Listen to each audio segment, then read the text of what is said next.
All right, here we go with our mini lessons. We're lucky enough, or whatever you want to call it, to have Paul again. Take it away, Paul. All right, so last time I talked about defensive signals, and this is just a continuation of that.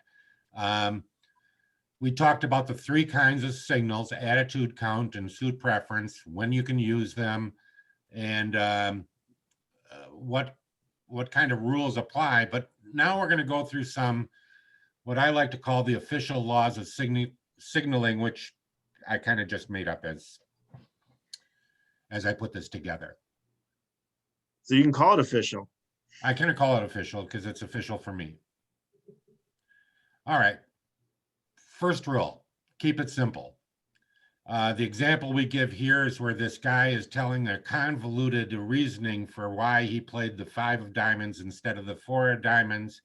You can't get that technical. You can't get that detailed in one signal without having a very strong partnership where those kinds of inferences can be drawn. So just try to keep it simple with partner and follow a couple of the basic rules. Number 2, discuss the methods that you're playing with partner. You can see here that we have the portion of the card that deals with defensive carding. I suggest that you pay a special consideration to this portion down here where you tell whether you're giving attitude. I know some people who give count all the time, and I don't agree with that, but primarily most people have the primary signal be attitude. And then if you play anything funky, you can list it over here, but I suggest for now that we just keep it as standard carding.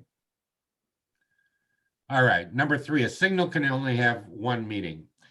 And I'm giving an example here that from real life where my partner led the ace of spades for playing ace from ace king, and I signaled with a 2.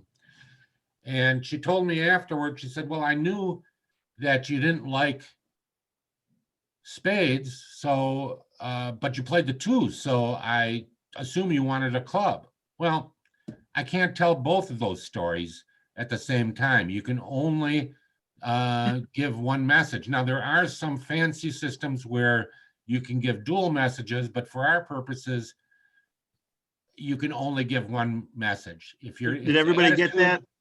Pardon me? Did everybody get that his partner was yelling at him that thought they were doing suit preference as well? Everybody understand that? Mm-hmm. Yes. Yeah, I can't give a message of attitude and suit preference at the same time. So don't read too much into the 2 of spades. If it's attitude, all I'm saying is I don't like it. I'm not saying anything about what suit I want to switch to. Right. Okay, next, a signal should not lose a trick. Well, duh. So the example here is if you want to stop the opponents from getting a second trick in this suit, you cannot pitch a spade. You can't say I like it. You can't say I don't like it. You have to keep all of them. Otherwise, that 9 is going to grow up. You're entitled to one trick.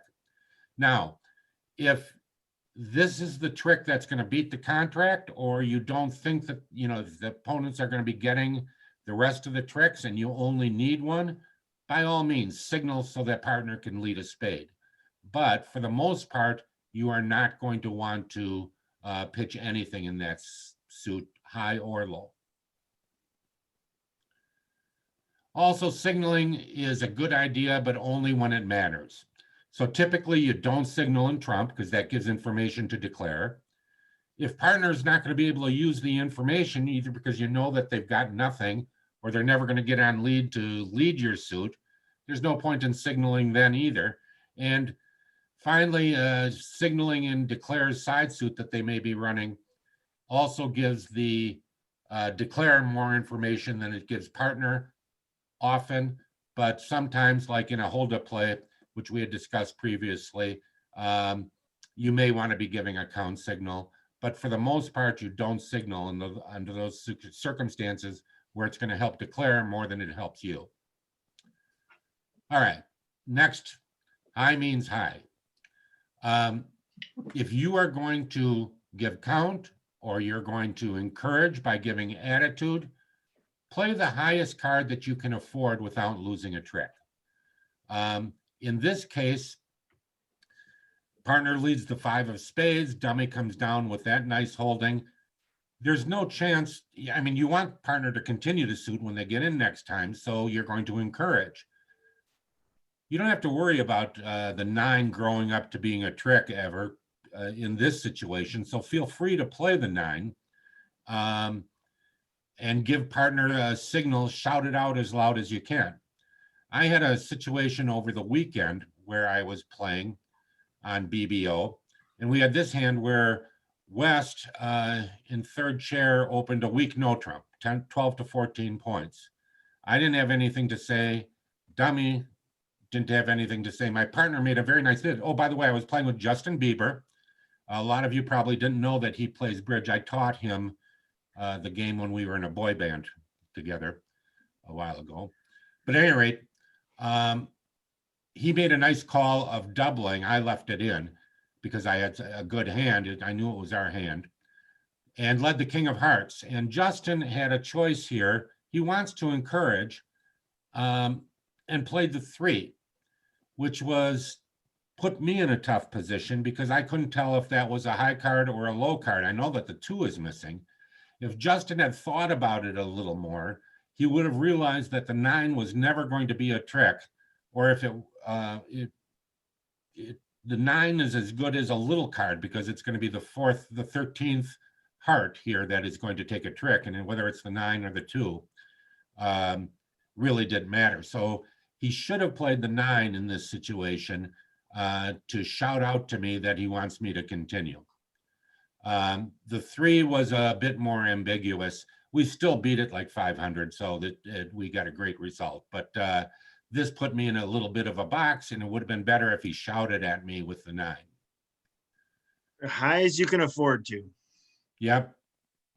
Oh, and this is a relatively simple one. All of these are, for the most part, common sense. You got to take a look at the card in the context of the rest of the hand, looking at dummy in your hand. The 4 looks like a small card, but in this situation, it would be encouraging because it's the highest one that partner can play. The 7 looks like a large card, but if you realize that all the little ones are in your hand and dummy, you can maybe realize that the 7 is a small card. So make sure that you put it in context when you see it, and just don't automatically assume that something is a small card when it's the highest one that partner can play. Amen. All right, this one is kind of counterintuitive.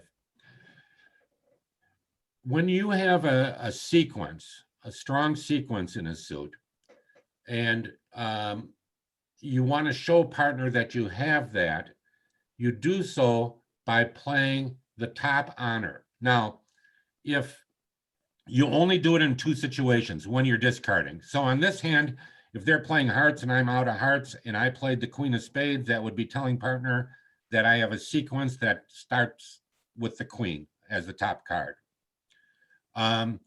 If I am not winning the trick because dummy ahead of me has already won the trick, then playing an honor like that does the same thing. It shows a sequence. However, if I haven't won, if the dummy has not won the trick at that point, then I would play a low one. So here, if partner leads the 6 of spades and dummy plays the ace, I would play the queen to show my sequence. If dummy plays the 2, I would play the 9 because this rule about showing the top of a sequence doesn't apply when you're trying to win the trick. Does that make sense? You play up the line when you're following, right?